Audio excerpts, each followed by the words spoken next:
Hey guys, doing our 3 to 5 minute video in the morning.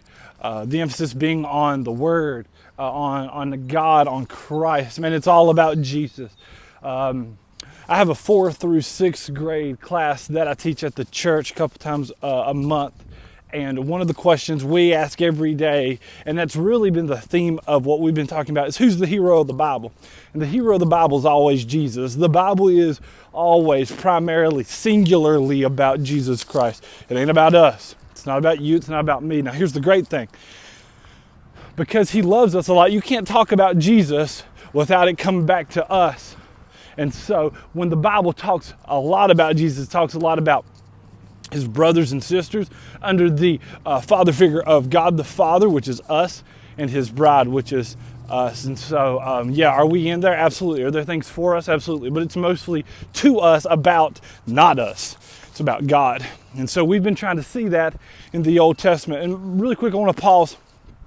Please do not be letting any of the information that I give you keep you from looking into these things yourself. You will stand before God accountable for what you know and what you believe in the mind he gave you to understand these things, not just some regurgitated information you got from your pastor on Sunday morning or from some guy who's an ISS monitor that posts a 5-minute YouTube video every day. And I hope it's not keeping you from getting in the Word. If you've only got 5 minutes of your day to devote to Christ, 1, probably reevaluate how you spend time in your day. But 2, don't listen to me. Don't watch my videos. Get in your Word daily. If you don't have a Bible, 1, there's a ton of free apps out there. Get it. Secondly, if you're more of a read on paper kind of person, message me. Send me a comment. I would love to get a physical paper copy of the Word of God in your hands. So just let me know. All right, now today. So today we're talking about Noah. So who's Noah? Probably Noah, him. All right, okay. And he is the guy who was in the ark, the flood guy. So God comes to Noah, he says, hey, Noah, I'm about to flood the whole world. Noah goes, quick question, God, what's a flood? He's like, it's where it rains so much that everything's covered in water. Noah's like, all right, follow-up question, what's rain? It's never rained on earth until this point. And so now he says, hey, Noah, tell people I'm going to come and judge them to get ready. Noah spends decades upon decades telling people, and he must sound crazy.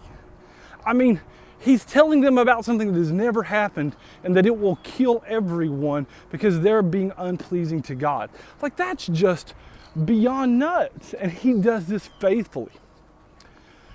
Well, the time comes, Noah finishes building his ark, his big giant boat, and him and his family get loaded up to be saved.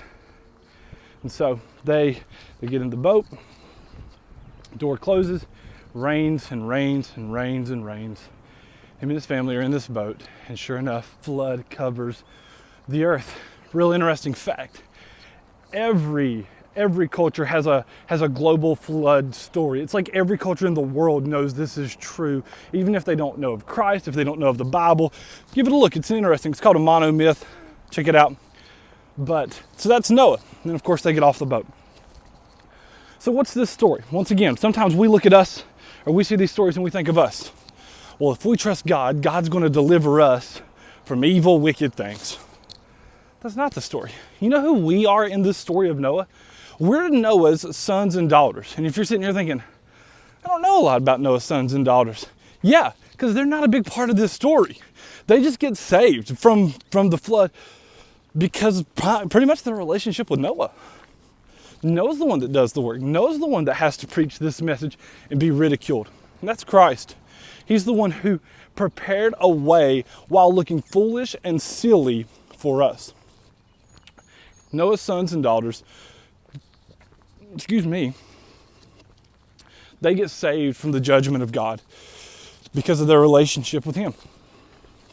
And we get saved from the judgment of God because of our relationship with Jesus Christ. Love you guys. Have a good day.